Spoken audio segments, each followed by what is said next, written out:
était très fort. Bonsoir à toutes et tous. Je vous propose que nous démarrions cette réunion. Je voudrais d'abord vous féliciter, vous remercier. C'est une forme d'encouragement de voir autant de monde sur des choses aussi compliquées. Parce que, très franchement, c'est compliqué. Et notre souhait ce soir, c'était de faire un peu de pédagogie, parce que ça vous concerne quand même, puisque la commune a fait l'objet d'un drame en 2010. Mais depuis, il y a eu de nombreuses procédures. Vous avez entendu parler de la faute-sur-mer dans vos journaux, à la télé. Le citoyen, il est légitime à avoir toutes les informations sur ce qui se passe dans sa commune, parce qu'il est citoyen, mais il peut être aussi contribuable. Et c'est ce qu'on veut éviter. Voilà, donc je vous remercie. Et c'est une forme, je le dis, une forme d'encouragement pour l'équipe, parce que je le dis avec les adjoints, qui sont des élus, les conseillers municipaux qui sont avec nous, parce que ce sont des questions difficiles qui empêchent parfois de dormir, le maire que je suis. Et puis en plus, vous êtes comme moi, vous êtes responsable de rien. Moi, je dis toujours que la commune est victime, à côté des victimes, et aux côtés des victimes. Pour autant, les procédures nous conduisent à être dans cette situation parfois paradoxale qu'on a subie. Alors, d'abord, merci à Brigitte Hibert d'être avec nous ce soir. Brigitte est conseillère départementale de notre canton, même si elle est élue d'à côté de Moutier, donc c'est un peu plus loin. C'est le nouveau canton, et c'est le duo avec notre deuxième conseiller départemental. Et puis en même temps, Brigitte est présidente de la communauté de communes. Et Brigitte, on se voit tous les jours à peu près, hein, parce qu'il y a beaucoup de travail à faire. Donc merci à Brigitte d'être là. Je remercie également à Henri Carpentier et Jérôme Maudet, qui sont les deux avocats qui vous défendent, parce que je travaille avec eux, mais ce sont deux avocats de Nantes, qui sont l'un spécialisé plutôt sur la question des assurances, vous verrez qu'elle n'est pas neutre, et c'est Henri, et le deuxième, Jérôme, plutôt sur les procédures devant le juge administratif. Il vous expliquera cela mieux que je ne le ferai. Et puis je voudrais remercier France 3, parce que alors là c'est une particularité, mais c'est la première fois que ça m'arrive. Ce soir, je fais le France 3 à 19h en étant avec vous ici.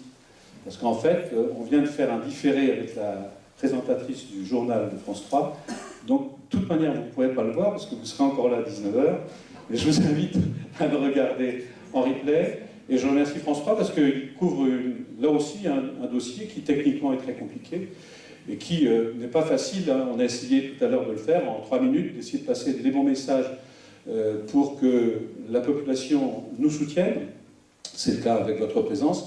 Mais derrière, vous le verrez, je travaille également pour que les maires de France, mais d'abord les maires de notre région, soutiennent notre action en direction de la SMAC. Et la présence de Brigitte est aussi un signe pour moi. Je pense que le conseil départemental, par exemple, pourrait lui aussi s'adresser à la SMAC pour lui demander de faire droit à ses contrats. Voilà. Comprendre, tenter de comprendre, ça va être un peu l'exercice pédagogique, mais ils sont bons. Hein, eux, ils ont traversé le périphérique, puisque vous avez des avocats qui ne traversent pas le périphérique. C'est ceux qui restent à Paris ou qui viennent en hélicoptère, ce n'est pas leur cas. Ils sont nantais, ils sont de la région, et ils ont une vraie capacité de pédagogie. Donc, je leur laisse le soin de présenter ce dossier. Ce que je vous propose, c'est qu'on déroule le fil de la présentation, ce qui va prendre une vingtaine de minutes, 25 minutes. Et puis, après, on prend vos questions et on apporte des compléments. Mais l'histoire mérite d'être racontée d'une seule boucle, d'une certaine manière, pour être mieux comprise. Parce que là, vous allez voir, l'affaire est compliquée. Est-ce que j'ai oublié quelque chose dans les préalables? Je ne crois pas. Je vous propose de démarrer, et c'est Henri qui le fait, je crois. Et on va demander à notre ami le photographe, voilà, pour que l'écran puisse s'éclairer. Pas de problème. Merci, monsieur le maire. Merci à tous. Bonsoir à tous et à toutes. Effectivement, monsieur le maire nous a demandé d'être présent ce soir pour expliquer un petit peu ce qui se passe sur le terrain judiciaire. Avec Maître Maudet, on va décliner un petit peu les différents sujets. Alors, ce soir, on ne va pas faire un procès. Et on ne va pas faire un cours de droit non plus. Parce que je sais que parmi vous, certains connaissent extrêmement bien le dossier, certains sont de fins juristes, et d'autres, peut-être, n'ont pas le même degré de connaissance. Donc, on va rester sur les principes un peu qui nous guident. Ça, c'est le tableau de la justice en France, de nos ordres judiciaires, et c'est malheureusement le tableau que la commune traverse. Vous voyez, en France, je me permets de faire cette petite introduction très très large, mais vous avez plusieurs ordres juridiques. Vous avez le droit civil, le droit administratif, ça vous le connaissez, et puis il y a le droit pénal. Alors le droit pénal, c'est celui qui vient sanctionner.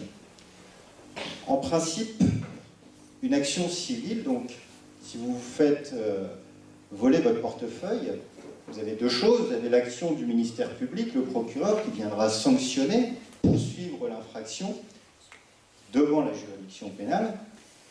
Et puis vous avez votre action civile à vous, qui vous êtes fait voler votre portefeuille. Vous pouvez demander des dommages et intérêts.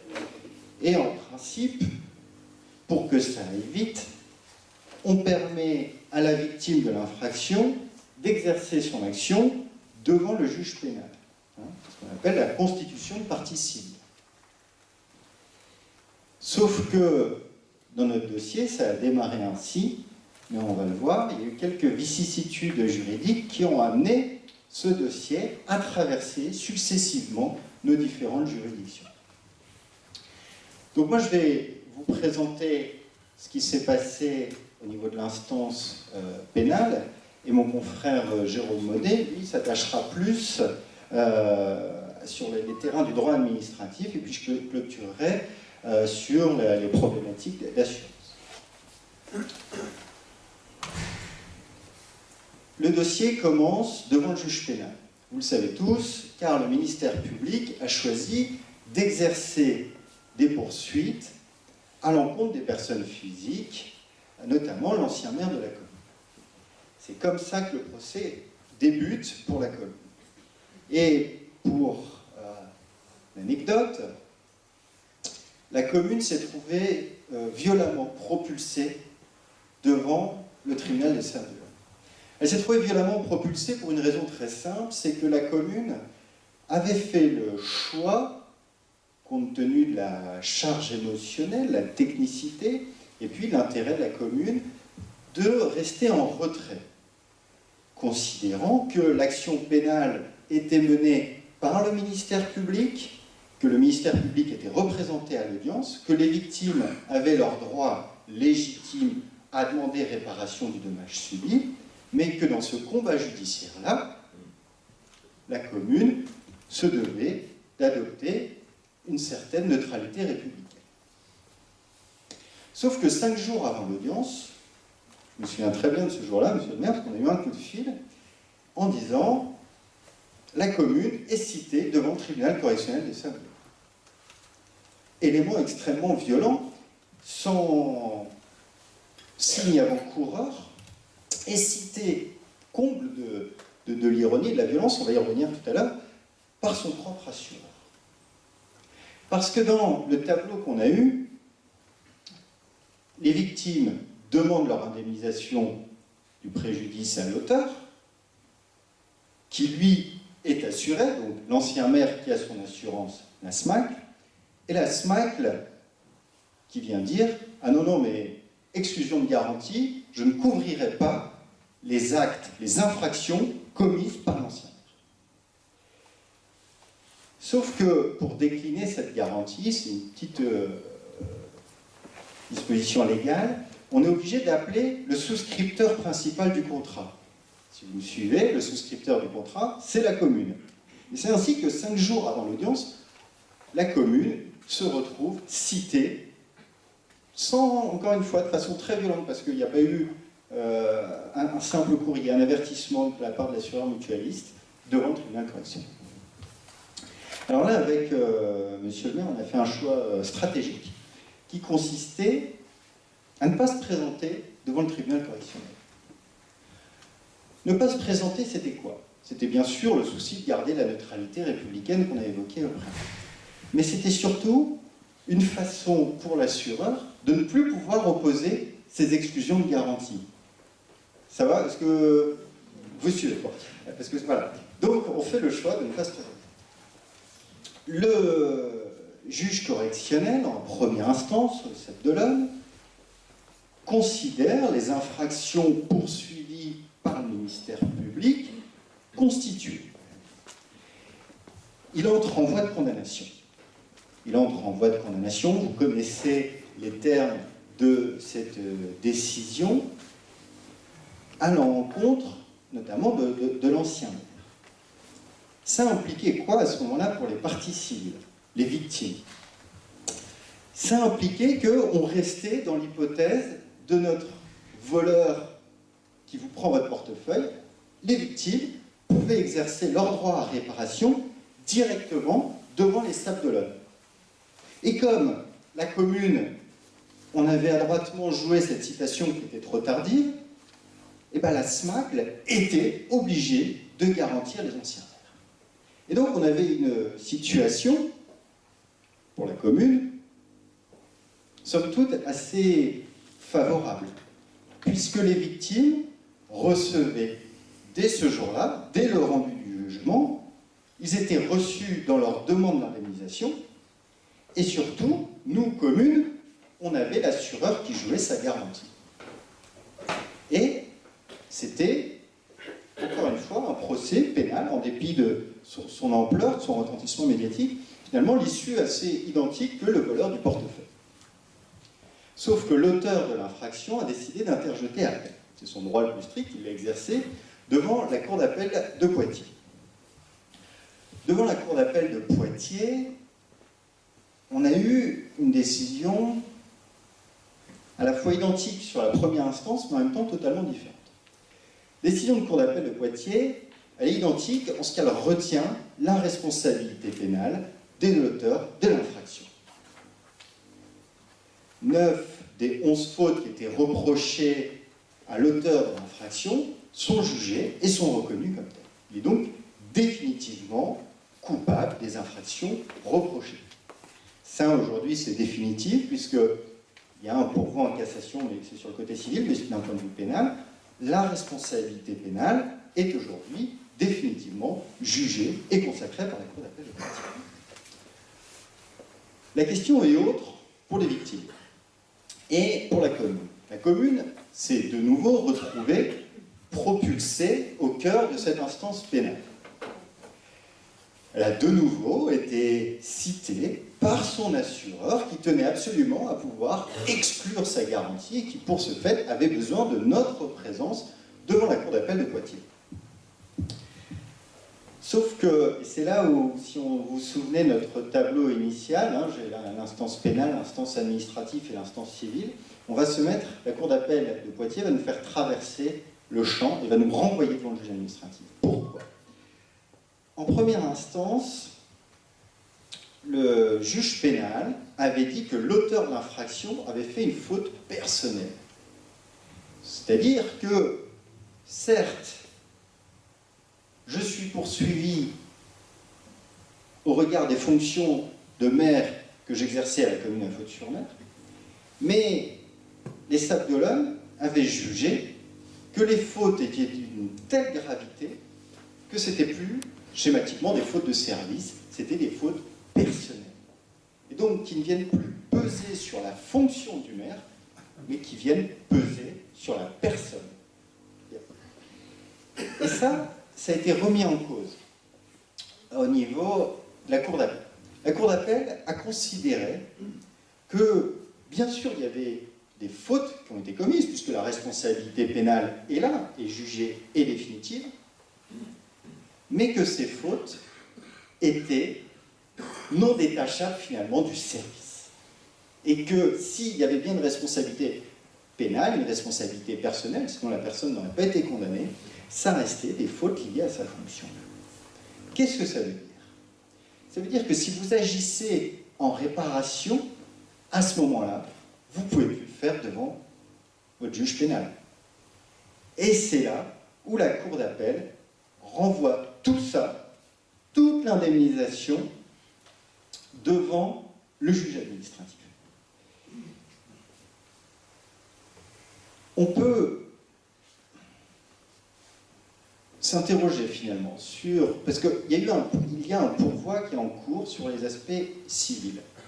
Parce qu'effectivement, on peut le regretter, le jugement civil qui a été rendu par la Cour d'appel. On peut le regretter parce que,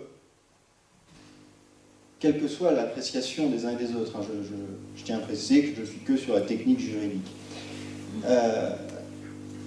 la Cour d'appel, finalement, elle avait la faculté de clôturer notre dossier.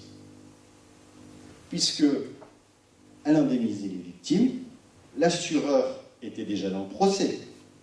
L'assureur payait immédiatement l'intégralité des victimes, et le débat que nous, communes, on a avec notre assureur, on pouvait l'avoir dans un second temps. Et c'est bien tout le problème de ce dossier. C'est qu'en renvoyant immédiatement tout le dossier au juge administratif, on repart pour un très long circuit et aux enjeux financiers non négligeables. C'est pour ça qu'il y a un pourvoi en cassation. Le pourvoi en cassation a été initié par l'ensemble des parties et la commune qui avait été appelée devant la Cour d'appel de Poitiers s'est jointe à ce pourvoi. Elle s'est jointe au dernier moment, on a été les derniers à rejoindre la procédure, de façon non pas à être moteur, initiateur de la procédure, parce qu'on a toujours cette ligne de crête sur laquelle on se situe, on préserve les intérêts de l'ensemble des parties, mais de façon à pouvoir finalement être informé de ce qui se passe devant la Cour de cassation, parce qu'on est dans le procès, et puis aussi pour essayer de retourner sur un procès classique où finalement les intérêts civils des parties seraient jugés par le juge pénal. Tout ce qu'il y a de plus simple et de plus diligent.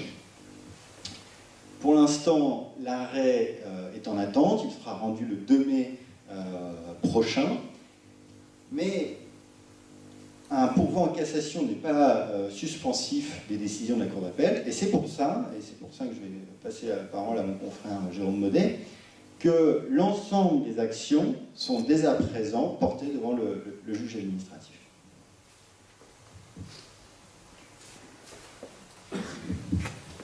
Merci, bonsoir. Pour ma partie, en ce qui me concerne, on va aborder les deux principaux procès administratifs qui nous intéressent. Il y a deux procès principaux. Il y a d'une part, vous l'avez compris, celles qui sont menées par les victimes qui sont vues renvoyées à Vineuse pourvoir par la Cour d'appel de Poitiers. Donc on a à ce jour 32 familles qui ont formé des recours, ce qui représente 64 requêtes, pour une bonne raison, c'est qu'il y a des procédures qui sont menées contre la commune et des procédures qui sont menées contre l'État. Et ces procédures sont jointes, ce qui fait qu'en réalité, on a 64 requêtes qui sont formées par les 32 familles qui représentent les 119 victimes plus l'association. Donc ça, ce sont les suites de l'arrêt de la Cour d'appel de Poitiers.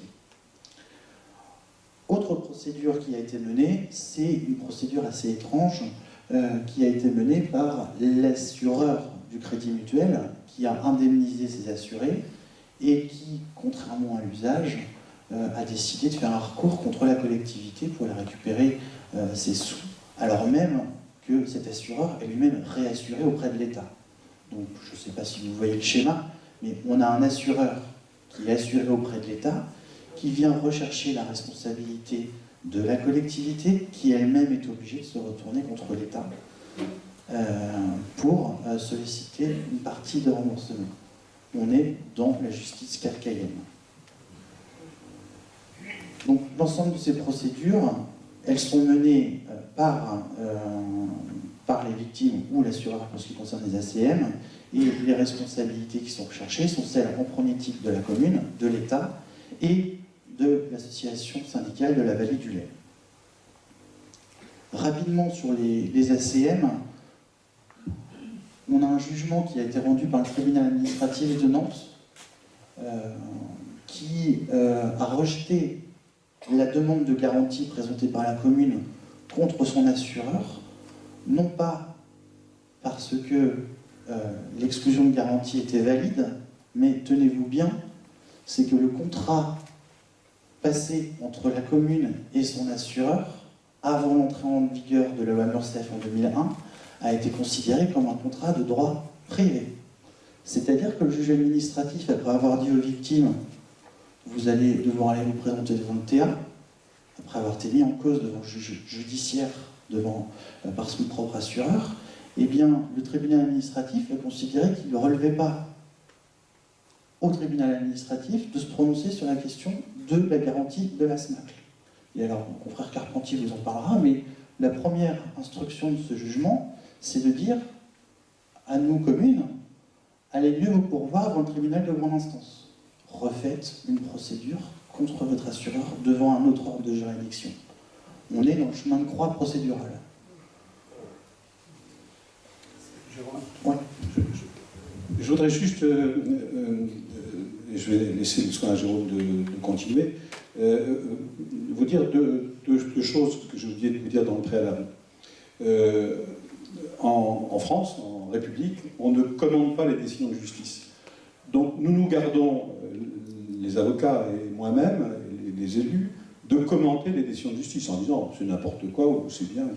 On vous raconte l'histoire, mais nous ne commentons pas les décisions de justice. C'est le premier élément, parce que n'attendez pas de nous des commentaires de quelque corde qu'ils soient. Le deuxième élément, puisque Jérôme aborde la question des assurances du crédit mutuel, puis des victimes, je distingue fondamentalement les deux. Je suis choqué par le recours des assurances du crédit mutuel. Je trouve légitime les demandes d'indemnisation des victimes qui ont vécu un drame. Et je voudrais qu'on fasse bien la différence, parce qu'on pourrait être dans un mélange, un moment un peu pâteux, où on mettrait tout le monde dans le même paquet. Parce que juridiquement tout le monde y est. Et je le redis, les indemnités, et je l'ai redit tout à l'heure sur France 3, je ne m'en passe de le dire à chaque fois aux médias, les victimes sont légitimes à être indemnisées. En ce qui concerne les ACM, les assurances du crédit mutuel, je vous le dis, je trouve cette démarche surprenante, je laisserai le soin à Jérôme de poursuivre. En France, à ma connaissance, lors d'une catastrophe naturelle, c'est la première fois qu'on voit une assurance qui a couvert ses contrats. C'est-à-dire que certains d'entre vous étaient assurés aux assurances du crédit mutuel. Les assurances du crédit mutuel ont dépensé plus d'1,5 million lors de Xynthia, soit en réparation de maisons, soit en cofinancement de rachat de maisons, puisque les maisons ont été rachetées. Ces indemnités sont là encore légitimes pour des familles qui avaient des contrats d'assurance, qui payaient des cotisations d'assurance. Le deuxième paradoxe, c'est que les assurances du crédit mutuel, comme toutes les assurances, lors d'une catastrophe naturelle, sont réassurées. C'est-à-dire qu'il y a une caisse centrale au niveau national, ça s'appelle la Caisse centrale de réassurance, qui couvre 50% des dépenses financées par les assurances lors d'une catastrophe naturelle. Donc, on a une assurance qui n'est pas au procès pénal ou civil, n'était pas au SAD, n'est pas à Poitiers, qui lit la presse, merci pour les journalistes, ils font leur boulot, qui se dit, il y a peut-être quand même, il y a eu tellement de dérèglements, d'erreurs, de fautes à la faute sur mer, eh bien, on va attaquer devant le tribunal administratif la commune, sans se soucier des autres procédures, pour obtenir réparation. Et l'argument, c'est, la Caisse centrale, quand elle réassure à 50%, elle demande aux assurances, écoutez, essayez de voir si vous ne pouvez pas avoir récupéré quelque chose.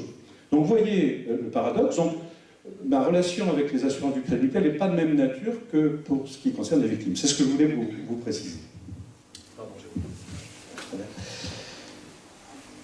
La demande initiale des assurances du crédit mutuel, elle était dirigée uniquement contre la commune. Notre travail, ça a été d'appeler en garantie les personnes responsables, donc en l'occurrence de solliciter en premier lieu l'État pour qu'il couvre une partie de sa garantie.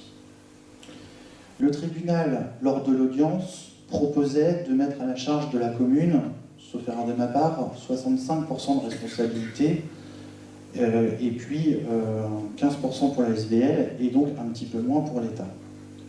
Nous avons plaidé pour la collectivité, et les juges ont revu un petit peu à la baisse la responsabilité de la commune, et ont augmenté un petit peu la responsabilité de l'État, Et donc vous avez le partage de responsabilité, la faute sur mer 50%, l'État 35% et la SVL 15%. La condamnation est prononcée, comme on dit, in solidum, c'est-à-dire qu'il y a une solidarité entre les débiteurs. Ça veut dire quoi? Ça veut dire que aujourd'hui, les assurances du crédit mutuel sont fondées à demander soit à la SVL, soit à la commune, soit à l'État, 100% des sommes. En l'occurrence, pour ce dossier, 1,5 million. Je vous rappelle qu'en matière administrative, l'appel n'est pas suspensif, parce qu'on a fait appel pour contester le partage de responsabilité, en estimant que la responsabilité de l'État, elle doit être au-delà des 50%, et que c'est la commune qui devrait voir sa responsabilité diminuer. Donc ça, on y travaille devant la Cour administrative d'appel. Mais aujourd'hui, le travail de M. le maire, qui travaille aussi à nos côtés, c'est d'essayer de faire en sorte que l'État, au moins dans un premier temps, assure le paiement des sommes qui sont demandées par les ACM et puis ensuite par les victimes. Donc la Cour administrative d'appel a été saisie d'une demande de réformation totale, mais ce recours il est toujours pendant et il faut compter entre 18 et 24 mois à compter du dépôt de la requête. Donc on aura une décision au plus tôt fin d'année prochaine, fin de cette année, au plus tôt. Parallèlement, comme on a pu le voir, on a l'autre procédure qui est menée par l'association La Vif et puis par les familles prises isolément, parce qu'il y a donc, comme je vous l'ai dit, un certain nombre de recours.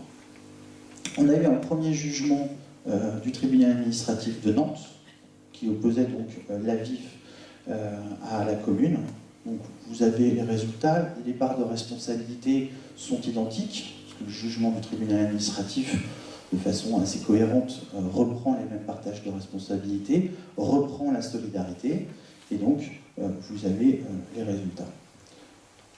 Il reste aujourd'hui 28 jugements à obtenir pour les 56 procédures. J'ai croisé le magistrat en début de semaine, on devrait avoir ça, il espère avant l'été, mais au plus tard au mois de septembre. C'est à peu près ce qu'il veut faire. Enseignement quand même de ces derniers jugements, ce qui n'était pas le cas et ce qui n'avait pas été dit dans les ACM, le tribunal considère de façon, à mon sens, je ne suis pas là pour commenter, mais assez logique par rapport à ce qu'avait pu nous dire le tribunal correctionnel, que la faute, elle n'est pas seulement en lien avec le service, mais elle est aussi personnelle. Le tribunal administratif estime que la faute de M. Maratier et de son adjointe sont des fautes personnelles, susceptibles d'engager la responsabilité personnelle. Ça veut dire que le payeur des sommes in fine aura la possibilité de se retourner contre les auteurs des infractions au motif qu'au moins une partie de cette faute, elle est personnelle et donc engage la responsabilité civile. Voilà pour le dernier enseignement de ces jugements, ce qui n'apparaissait pas dans le dossier ACM. Et je vais redonner la parole à votre frère Carpentier, qui va revenir avec vous maintenant sur le volet civil qui nous intéresse. Merci. Donc effectivement, vous voyez qu'on a parcouru ce chemin de croix procédural, pour reprendre l'expression de Maître Monet, qui en est un. Et en avril 2017, nous revenons au Sable d'Olonne que nous avions quitté au préalable. La question qui occupe le tribunal de grande instance des Sables, c'est la question du payeur. Maître Monet vous a expliqué la situation qu'on a au terme de la procédure administrative où la commune est condamnée en solidarité avec l'État. Il a rappelé effectivement les démarches entreprises par monsieur le maire pour que l'État, qui a des capacités financières un peu plus supérieures que la commune de la Faute-sur-Mer, prenne en charge l'ensemble des condamnations. Mais la question du payeur demeure et la question de l'assureur. Et la question de l'assureur, on revient donc au juge civil, puisque le juge administratif nous a dit, comme l'a rappelé Maître Maudet, écoutez, je suis désolé, la Cour d'appel de Poitiers vous a renvoyé vers moi, aujourd'hui, moi je vous renvoie devant le tribunal de grande instance des Sables-d'Olonne, parce que c'est une question civile, une question de droit des contrats. Schématiquement, le procès avec l'assureur, c'est quoi? C'est la commune qui a un contrat d'assurance, comme vous, lorsque vous faites si vous commettez une faute même civile, vous avez votre assureur qui prend en charge les dommages liés à cette faute. Bon. L'assureur dit « je ne payerai pas ». Je ne paye pas parce que, regardez, lisez bien dans mon contrat, c'est indiqué que, au titre des exclusions de garantie, figurent les inondations et raz-de-marée. Alors ça nous choque un peu. Ça nous choque un peu parce qu'on dit déjà, l'assureur, bah, donnez-nous. Vous dites qu'on aurait connaissance de ces conditions générales, et depuis tout le début, moi je leur demande les conditions générales qu'on aurait signées, nous, communes, et ils sont incapables de le fournir. Donc, c'est un peu compliqué de venir nous opposer des exclusions de garantie lorsqu'on n'est pas capable de prouver qu'on en aurait eu connaissance. Et puis, si on regarde la prescription de la faute sur mer, est-ce que c'est pas un peu scandaleux pour un... Et j'assume ce mot, monsieur le maire, pardonnez-moi, mais vous le pensez, je sais que vous le partagez, est-ce que c'est pas scandaleux pour un assureur qui a eu l'ensemble des polices d'assurance depuis toutes ces années, de dire, ben non, mais moi, le risque d'inondation, je ne couvre pas. Mais sans jamais informer son assureur. Alors même qu'il suffit de voir cette photo pour comprendre que c'est le risque majeur qui pèse sur l'assureur. Alors quel sens ça a de souscrire un contrat d'assurance, de payer au titre de ces contrats d'assurance, si un risque aussi évident dans le cas de la faute sur mer n'est pas garanti? En termes juridiques, c'est ce qu'on appelle le devoir d'information et de conseil. Si un assureur décline une garantie, il doit l'expliquer et il doit informer les autres garanties qui sont bien couvertes, de façon à ce que, en droit des contrats, on soit totalement informé de la situation de risque. Or là, on ne l'était pas. Et encore une fois, cette photo, je trouve, résume très bien la problématique entre la SMACL et la faute sur mer sur le manquement au devoir de conseil lorsqu'elle prétend décliner le risque inondation. Donc on arrive, ici, pour mettre la première slide, c'est celle sur les différents ordres. On est ici.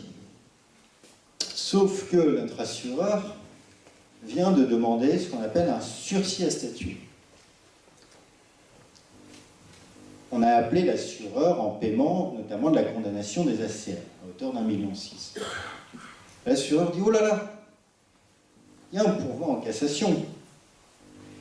Il y a une saisine de la Cour administrative d'appel de Nantes. La créance des ACL à hauteur de 1,6 million, elle n'est pas certaine. Donc je demande le sursis à statuer. Et le sursis à statuer a été ordonné pour l'instant au titre du tribunal de grande instance des Sables-d'Olonne. Donc la situation procédurale du TGI des Sables, que vous voyez à la toute fin, est conditionnée par l'arrêt de la Cour, notamment par l'arrêt de la Cour de cassation qu'on est en train de donner. Voilà, un petit peu le tableau procédural de la situation. J'en ai fini pour ma partie, monsieur le maire.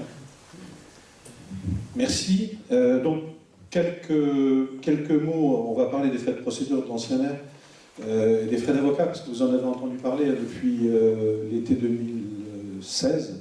C'est des sujets qui nous ont conduit à passer quelques heures. Et une discussion, une négociation avec la SMAC également.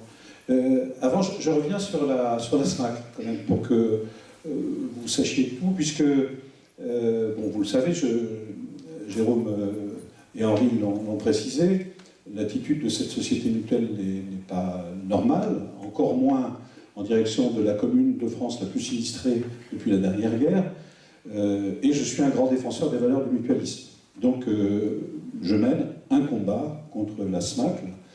Le combat il est juridique, Henri et Jérôme s'en chargent.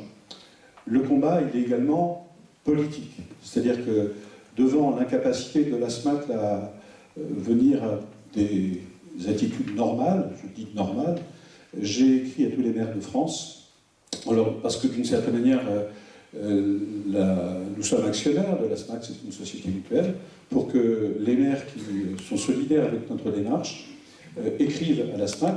Dans le cadre des procédures. Même les greffes sont un petit peu débordés avec leurs moyens. Et voilà, c'était juste pour insister sur ces éléments, parce qu'on parle de chiffres, mais c'est aussi quelque chose qui est absolument hors norme. Voilà ce que je voulais juste préciser.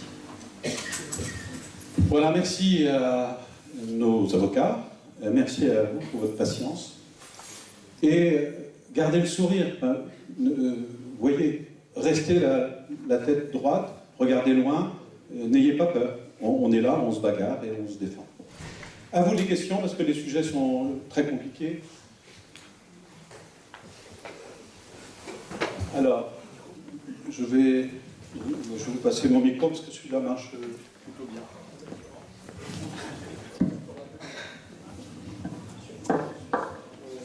J'en ai plusieurs, mais je vais commencer question par question.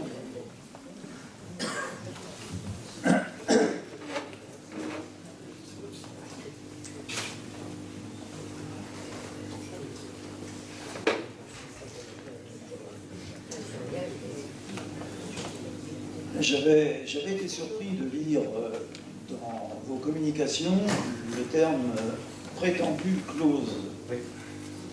Ça m'avait quand même intrigué. Oui, j'avais été intrigué par une expression de M. le maire dans ses communications qui parlait de prétendue clause d'exclusion. Alors, une clause, elle existe ou elle n'existe pas. Donc je me pose la question, est-ce qu'il y a clause, est-ce qu'il n'y a pas clause? Je crois comprendre maintenant, puisqu'apparemment la commune ne possède pas le contrat qu'elle a signé. On vous répondra. Parce que ça me semble bizarre quand même qu'on souscrit un contrat. Celui qui est souscrit, il a un exemplaire des conditions générales et des conditions particulières. Alors, bon, il y a le texte de cette clause, qui est donné par la SMAC. J'aimerais bien connaître le terme exact de cette clause. Est-ce que vous voulez qu'on vous réponde tout de suite, si vous avez plusieurs questions? Oui, bien sûr. On répond celle-là tout de suite. Alors, je suis d'accord. Il marchait très fort tout à l'heure.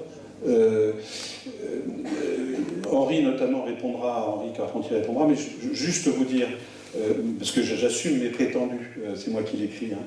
Je dis prétendu parce que je ne l'ai pas, comme vous venez de le dire, dans le dossier à la commune. Et parce que l'avocat Henri Carpentier l'a demandé à la SMAC. C'est-à-dire qu'il ne suffit pas de dire « j'ai une clause d'exclusion ».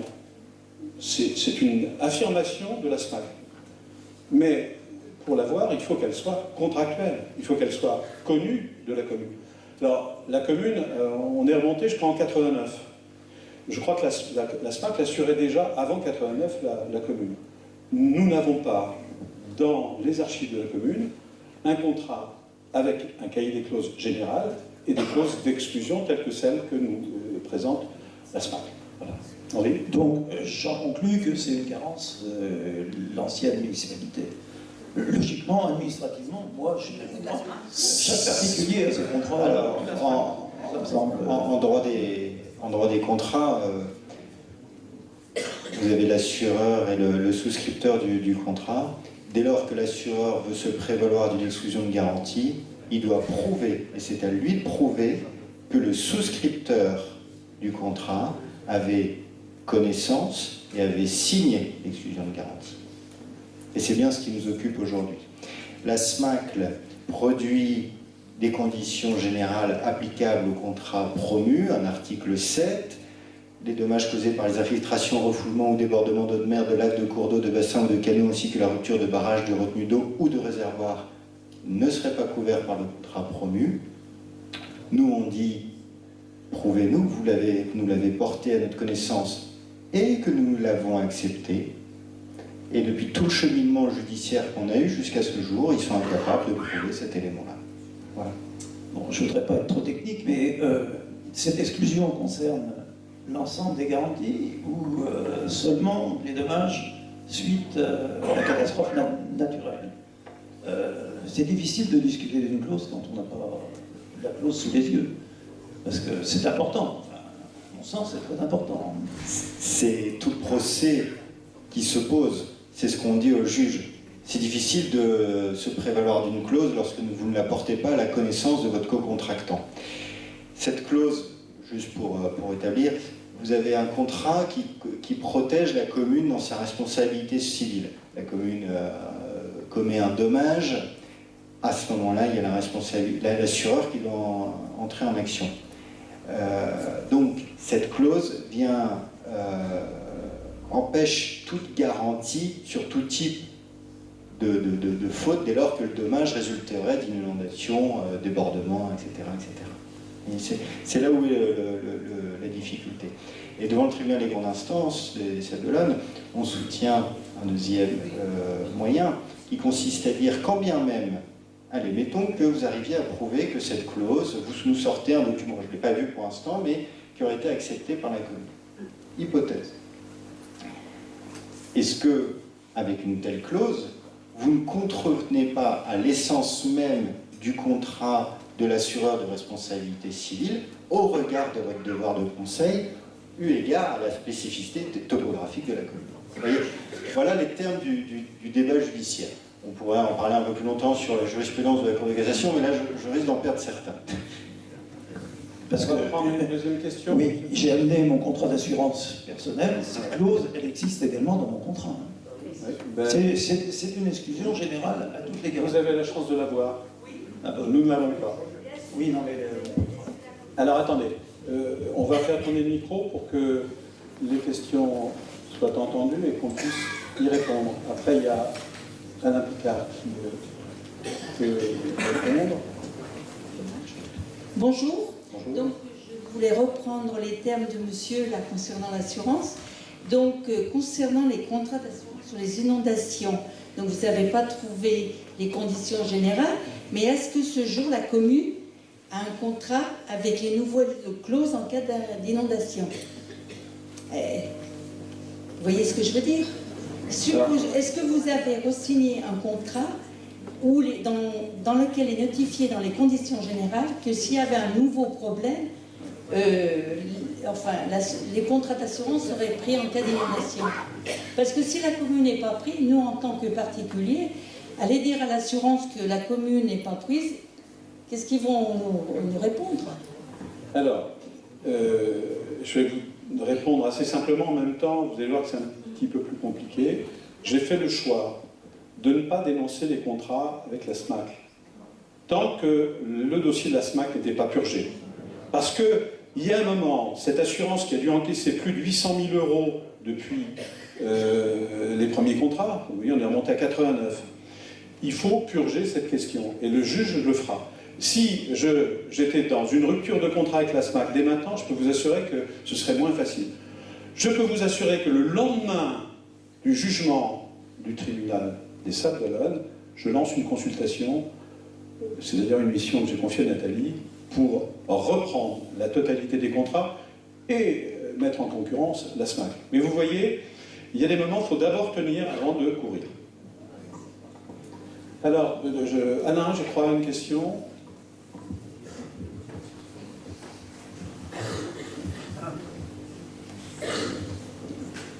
Bonsoir. Je suis un ancien courtier d'assurance. Et je voudrais confirmer les paroles de monsieur tout à l'heure, à savoir que dans tous les contrats, habitation en tout cas, l'exclusion par inondation, par refoulement d'égouts et débordement de rivières figure dans tous les contrats. Mais il faut quand même savoir que c'est justement en raison de ces exclusions-là qu'a été créée la garantie catastrophe naturelle. Alors, à partir du moment où la garantie catastrophe naturelle a été mise en jeu à la foot, je ne vois pas pourquoi la SMAC s'exonérerait justement des conséquences de cette catastrophe naturelle, y compris sa responsabilité sur les demandes civiles. Donc voilà, c'est vrai, chacun peut rentrer chez soi puis regarder son contrat d'assurance, vous verrez qu'effectivement il y a une exclusion par les débordements d'égouts, de refoulement d'égouts, débordements de rivières et évidemment submersion marine. Mais justement, enfin c'est pas uniquement pour ces garanties-là, mais c'est justement pour garantir ce qui est exclu traditionnellement dans les contrats d'assurance qu'a été créée la garantie catastrophe naturelle, qui elle est déclenchée par décret, et donc elle a été appliquée à la faute, donc il n'y a aucune raison que la SMAC s'exonère de son paiement. Merci Alain pour cette précision. Alors je peux vous dire que dans le cadre professionnel qui était le mien en 2010, j'étais DG de la région, j'ai fait venir le médiateur des assurances à Nantes avec le préfet de région pour traiter justement la question des victimes, pas seulement qu'à la Faute-sur-Mer, l'ensemble de l'Ouest avait été balayé, pour qu'il n'y ait pas un assuré en situation de difficulté du fait d'une assurance qui refusait ou qui traînait à répondre. J'ai même été, et c'était plus compliqué, sur une famille à la faute, je n'étais pas maire, m'occuper spécialement du dossier avec le médiateur des assurances, parce que malheureusement cette famille n'avait pas payé ses cotisations. Et l'assurance refusait de couvrir les risques couverts. La situation familiale était très compliquée et l'assurance a fini par payer. Voilà. Donc, mais toutes celles et ceux qui ont traversé la tempête, ils ont été remboursés. Et tous avaient, Alain, la clause dont tu parles. Autre question? Madame? Vous avez fait état d'un contrat au titre vous avez parlé d'un contrat personnel de M. Maratier, et c'est ce contrat qui aurait couvert donc les frais d'avocat. Quelle était la garantie de la SMAC sur ce contrat vis-à-vis de M. Maratier? C'était une responsabilité personnelle, mais au-delà, qu'est-ce qu'elle couvrait très exactement? Qu'est-ce qu'il couvrait ce contrat? Votre question est très à droite parce que c'est la deuxième moitié en fait de notre procès qu'on a devant le tribunal de grande instance des Sables. La première partie du procès, c'est cette histoire de clause, est-ce qu'on en avait ou nos connaissances, cette histoire de devoir de conseil. Mais la deuxième partie du procès, c'est de dire nous sommes, quand je dis nous, c'est la commune, victimes des fautes judiciairement reconnues par des juridictions. Nous sommes victimes des fautes de M. René Maratier, qui lui a un assureur, il a un contrat personnel, le contrat dit sécurité élue. Et donc, en tant que victime de cette faute, nous faisons ce qu'on appelle l'action directe de la victime vers l'assureur. Vous vous faites renverser en traversant le passage clouté, vous ne faites pas un procès au conducteur, vous allez directement voir la Massif, la MAF ou la Matmut. Ben là, c'est la même chose. Donc, il y a ce contrat sécurité élue qui donc garantit Monsieur René Maratier, puisque l'article 4 des conditions générales de ce contrat prévoit que la SMAC garantit dans les limites par sinistre du montant indiqué aux conditions particulières les conséquences pécuniaires de la responsabilité de l'assuré. Donc c'est ce qui nous permet d'agir également là-dessus. Donc c'est un autre élément qu'on porte à la décision du tribunal de grande instance, sachant que sur ce point,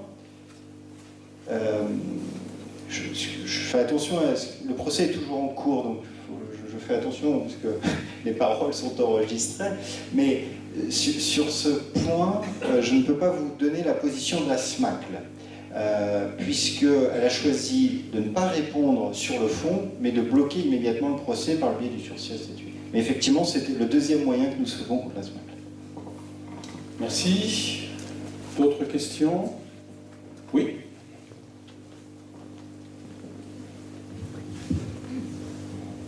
Quelle est la position des autres assureurs qui sont intervenus lors de la tempête? Pourquoi ils ne se sont pas manifestés? Jérôme? Alors, à notre connaissance, les autres assureurs ne se sont pas manifestés et il est désormais trop tard. Parce qu'il y a une prescription quadriennale, c'est-à-dire 4 ans après le sinistre, les autres assureurs ne peuvent plus venir rechercher la responsabilité de la commune ou de l'État. Donc, on n'a vraiment que les ACM et la position ambiguë, ou du moins étonnante, de la SMAC, qui fait des procès et qui finance les avocats pour les procès qu'elle engage. Oui, je vais donner 2-3 éléments complémentaires sur cette question.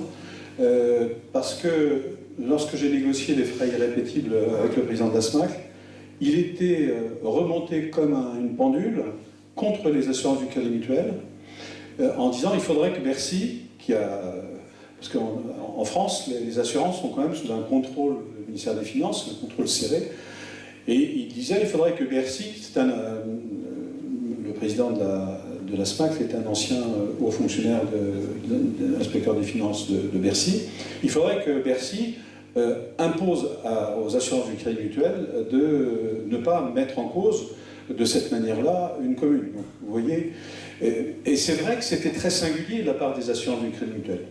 Je lui renvoie aujourd'hui, Monsieur le Président, c'est très singulier qu'une assurance, après, autour d'une catastrophe naturelle, n'assure pas la commune avec laquelle vous avez signé des contrats. Voilà. Mais c'est vrai, d'autres assurances n'ont pas eu l'indignité, j'utilise le mot en pesant mes mots, de mener les recours qu'on a pu constater. Et ils ont assuré, face à leurs cotisants, ils ont couvert leurs responsabilités contractuelles. D'autres questions? Il y en a une, là, vous n'êtes pas trop curieux, parce que moi je suis curieux. Là, vous avez une question? Vas-y. C'était pour savoir, il n'y avait pas normalement un plafond pour les maires, un plafond à ne pas dépasser en fait pour les frais d'avocat, et s'ils les dépassent, ben, normalement c'est payé en plus. Il n'y avait pas un truc maximal ou c'est juste qu'ils peuvent... Je peux répondre parce que c'est un des arguments que sur lequel le conseil municipal a travaillé lorsqu'on a eu, après tout le cinéma, la demande de Maître Messner. Jérôme m'avait conseillé, et on a découvert qu'il y avait une jurisprudence, c'est-à-dire que la question avait déjà été jugée ailleurs d'un fonctionnaire ou d'un élu qui, mis en cause, demande la protection fonctionnelle, et le juge dit, bah oui, elle est légitime, elle est due cette protection fonctionnelle, mais il y a des limites. Il y a un moment, c'est déraisonnable d'avoir 2 avocats parisiens pour se défendre dans un procès normal. Ou alors, il faut vraiment penser qu'on est très en difficulté.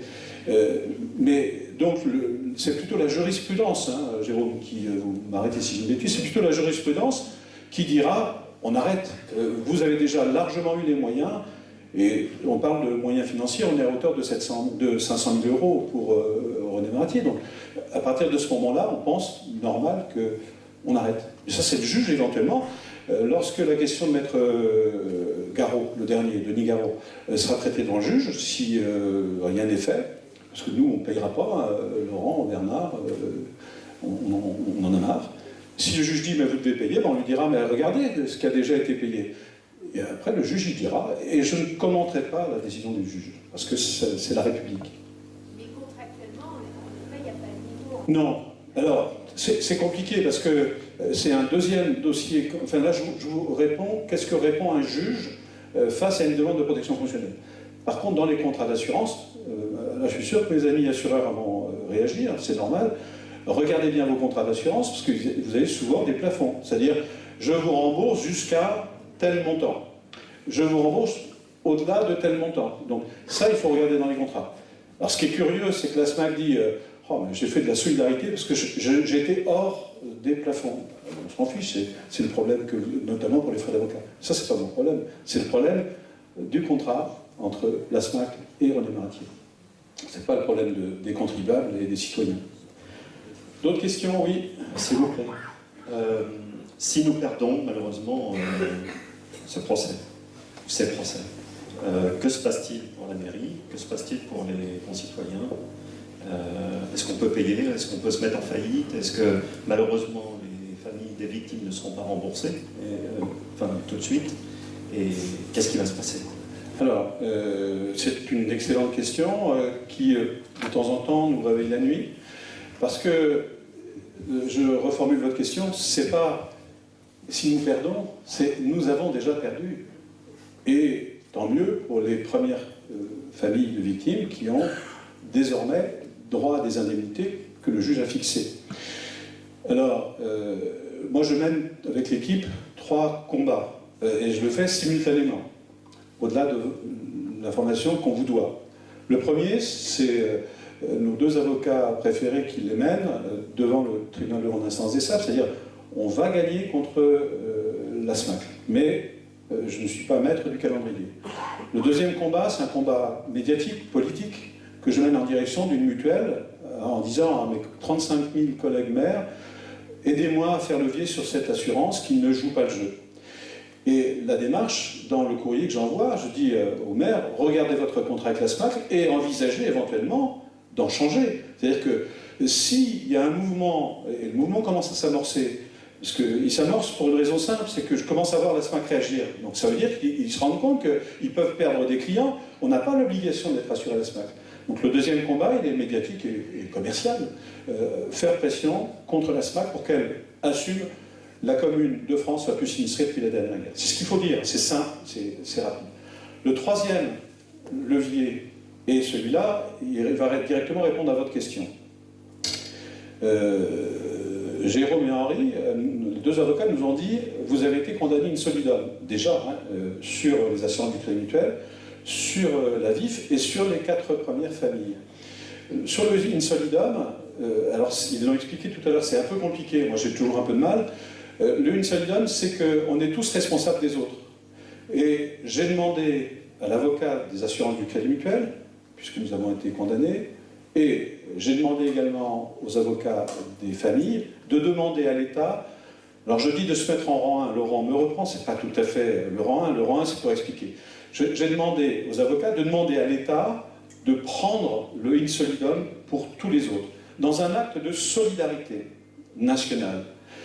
Et j'ai bon espoir d'obtenir gain de cause. J'ai rencontré la ministre Madame Gouraud il y a un mois environ. J'ai beaucoup de contacts avec le préfet de la Vendée qui a compris le sujet. Benoît Brocard, je l'ai eu au téléphone encore lundi. Il travaille sur ces questions. J'espère prochainement, je suis optimiste, j'espère prochainement avoir une position d'un État qui assumerait le in solidum pour que les familles qui sont depuis 8 ans dans cette situation soient indemnisées et qu'on en finisse. J'ai même proposé au préfet et à la ministre que si c'était le cas, je ne faisais pas appel du jugement du tribunal administratif concernant les familles. Parce qu'il est indécent, 8 ans après, d'en être encore là. La ministre a compris. Bon, après, c'est compliqué, le fonctionnement de l'État. En ce moment, la décision, elle se balade entre Bercy, le ministère des Finances, entre le ministère de l'Écologie, qui gère le dossier contentieux, entre le ministère de l'Intérieur et le Premier ministre. Donc, vous voyez, c'est un brassage, il faut monter à Paris et défendre la cause. Je le sais, puisque la SVL est également condamnée in solidum. Je sais que le président de la SVL a été contacté, comme je le suis, par le préfet. Et j'espère que si on obtient gain de cause, on puisse se mettre d'accord pour ne pas faire appel sur la décision concernant les personnes victimes. Voilà. Donc, c'est pas gagné, mais ça peut être gagné. Alors maintenant, je vais vous dresser, parce que c'est votre question, le tableau le plus noir. Et si ça ne marche pas? Ben, si ça ne marche pas, je ne signerai pas un mandat, parce que je n'en ai pas les moyens. Le budget de la commune, le budget de fonctionnement, c'est 2,4 millions. Si on fait la somme des indemnisations demandées et celles attribuées par les juges, les juges administratifs, moi je mets une fourchette en ce moment entre 2 et 4 millions d'euros. Le in solidum à 50%, c'est environ la moitié, donc la commune pourrait être appelée à payer entre 1,5 million et 2,5 millions, pour le dire. Je ne sais pas faire, c'est-à-dire que ce n'est pas une question de mauvaise volonté.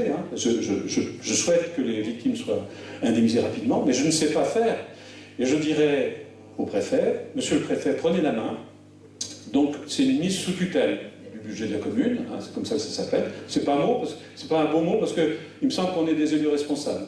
Mais bon, si c'est le cas, je dirais au préfet, je mettais le budget de la commune sous tutelle et expliquez-moi comment vous faites pour payer 2 millions d'euros sur un budget qui en fait 2,5 millions. Dont 1 million de charges de salaire. Et puis on ne va pas arrêter de payer les fonctionnaires, on ne va pas arrêter de mettre l'électricité et de refaire la peinture, d'ailleurs, Bercy Bernard. Voilà, le film, l'histoire est assez simple au bout du compte. J'ai bon espoir de ne pas atteindre cette situation folle. Alors, juste pour finir sur cette situation, parce qu'un des maires que j'ai alerté m'a appelé, maire d'une commune de 100 habitants, je crois 120 habitants. Il y a eu un drame dans sa commune. Il me dit, moi j'étais obligé de payer parce qu'ils n'avaient pas fait la déclaration d'assurance. Vous voyez, c'est un autre sujet qui conduit à ne pas mettre en œuvre les assurances. C'est un bénévole qui est tombé en installant des lumières de fin d'année et avec du matériel municipal. L'assurance n'a pas couvert et la commune a dû payer. Bien, la commune, elle a fait la manche. Madame la conseillère départementale, le département a versé 20% ou 30% de la somme. L'État a, par solidarité, versé 30%. Puis ils ont augmenté les impôts pendant 2 ans de 30% pour couvrir cette réponse. Mais c'est la pire des situations, celle-là. Je ne la souhaite à personne. Ce qui me rend positif et combatif, c'est le fait que le juge, et merci à Jérôme et Henri, que les juges, après avoir hésité à mettre en difficulté l'État, ont assumé les erreurs de l'État, parce que quand on dit que l'État est condamné in solidum, ça veut dire que l'État est coupable aussi. Hein. Il n'y a pas que René Maratier, hein. Il y a eu des erreurs de l'État, il faut le savoir. Bien sûr, il y a eu des erreurs de l'État, et c'est pour ça que la mise en cause de l'État à 35% est importante, parce que d'une certaine manière, ça va conduire l'État à assumer une responsabilité de solidarité nationale. Oui, merci Monsieur le maire pour les précisions concernant justement la dernière condamnation in solidum, l'État, la commune et la SVL. En réalité, vous avez répondu aux 2 questions que je voulais poser. La dernière question étant que est-ce que la commune va faire appel? Donc vous avez répondu à la question, à l'appel du jugement du 22 décembre, n'est-ce pas? Donc vous avez répondu à la question qu'il n'y aura pas appel. Il y aura peut-être appel s'il n'y a pas d'arrangement préalable. On a bien compris. Et merci de la précision, tellement c'est fragile. Parce que nous, à SVL, on a prévu de faire appel, évidemment, dans les temps qui courent. Voilà, c'était la question que je voulais poser. Merci. Merci de la réponse. D'autres questions? Oui.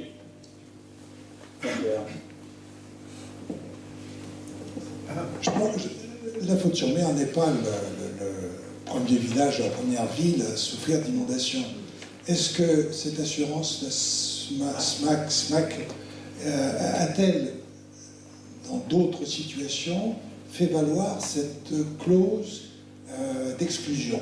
Ou est-ce spécifique à la faute? Pas à ma connaissance, mais oui, Jérôme. Non, pas à notre connaissance en ce qui concerne la SMAC, mais il faut bien voir qu'on est dans un schéma un peu particulier. C'est-à-dire que tout à l'heure on parlait d'assurance d'habitation, etc. Là, les conséquences de la tempête sont liées à une multiplicité de fautes, une faute lourde de l'État et des fautes qui ont été retenues par un tribunal. Cette configuration-là, quand vous avez une inondation sur n'importe quelle collectivité, effectivement, il y a l'arrêt de catastrophe naturelle et les assurances couvrent. Là, ce qui est demandé à l'assurance, c'est de couvrir des fautes étatiques et autres. Et c'est un cas qui est assez inédit à mon sens, et j'ai pas vu... Ça n'a rien à voir avec la clause d'exclusion. Oui, mais cette clause d'exclusion, si vous voulez, elle est liée non pas... elle est liée au positionnement de la SMAC par rapport à la réparation de fautes administratives. Et donc ça, c'est quelque chose qui est assez inédit. Donc, moi, j'ai pas d'exemple, en tout cas, et j'en ai pas trop dans la jurisprudence, d'assureurs qui se carapatent comme ça sur ce type de dossier. Merci.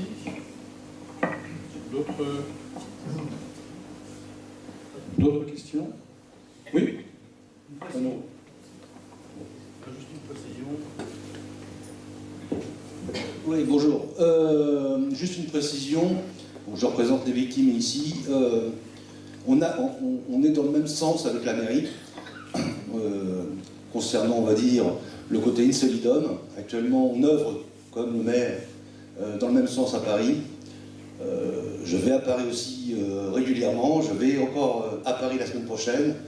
Donc, en gros, les victimes, on se sent à l'aise avec monsieur le maire actuellement parce qu'on va dans le même sens. Après, le problème de la SMAC, c'est un autre problème. Évidemment, nous, on ne se sent pas vraiment concernés en tant que victimes, dans le sens où il y a 3 personnes qui sont en face de nous, qui sont l'État, la commune et la SVL. Après, qu'il y a des problèmes d'assurance, on peut concevoir et on les connaît. moi, en plus, je suis fauteuil, donc ce sont aussi mes impôts locaux qui sont mis en cause, et ça me gêne un petit peu à titre personnel. Donc je souhaite que la SMAC fasse le nécessaire pour prendre ses responsabilités. Mais sachez quand même, je voulais quand même le préciser ce soir, que les familles des victimes et les victimes œuvrent dans le même sens que la commune actuellement. Voilà. Merci Renaud pour cette précision importante et qui peut faire levier lorsque l'interministériel dont je vous parlais aura traité cette question. Ça devrait être dans les jours ou heures à venir. Dans le même temps, et je l'ai dit au préfet, j'invite le préfet, et j'en ai discuté avec nos 2 avocats, j'invite l'État à mener une action récursoire. Si l'État paye les 100%, ce qui me paraît normal, l'État est en droit de mener une action récursoire contre la SMAC. Et comme le jugement du tribunal administratif l'a indiqué, éventuellement contre, comme l'a dit Jérôme tout à l'heure, contre les fautifs qui ont été sanctionnés au pénal et qui pourraient être mis en cause à nouveau par l'État cette fois-ci pour la mise en œuvre de cette garantie. Donc merci pour cette précision, Renaud. D'autres questions? Moi j'en ai une, elle est un peu espiègle. Vous me mettez à la 3e page, cour d'appel de Poitiers.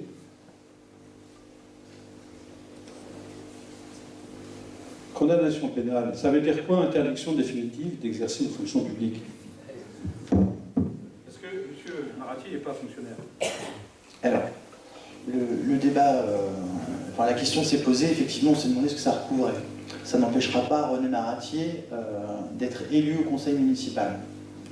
En revanche, et d'ailleurs il l'est, en revanche, eu égard à la condamnation, il ne pourra pas exercer une fonction publique. Or, un maire ou un adjoint sont des officiers de police judiciaire et officiers de police de justice administrative.